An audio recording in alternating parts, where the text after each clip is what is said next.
Today I'm going to show you how to create a chart of accounts in QuickBooks Online. First, sign in to QuickBooks Online and open the correct company file. From the left side menu, click Accounting. Then open the Chart of Accounts tab.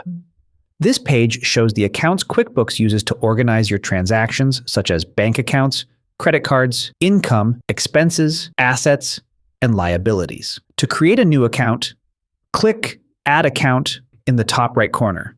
A setup window will open. First, enter the account name. Use a clear name, such as business checking, office supplies, sales income, or credit card. Next, choose the account type. This tells QuickBooks what kind of account you're creating, such as bank, credit card, income, expense, asset, or liability. Then choose the detail type. The detail type gives QuickBooks more information about the account and helps place it correctly on your reports. If you're adding an account that already has a balance, enter the opening balance and the correct date. If you're starting fresh, you can leave the opening balance blank. Review the account name, account type, detail type, and opening balance. Once everything looks correct, click Save. You can repeat these steps to add more accounts.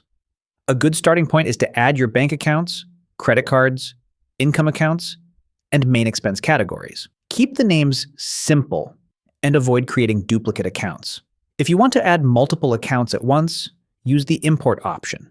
Click the drop-down or caret next to the Account button, then select Import. From there, upload an Excel file, CSV file, or connected Google Sheet. Make sure your file includes columns like account name, account type, detail type, and opening balance.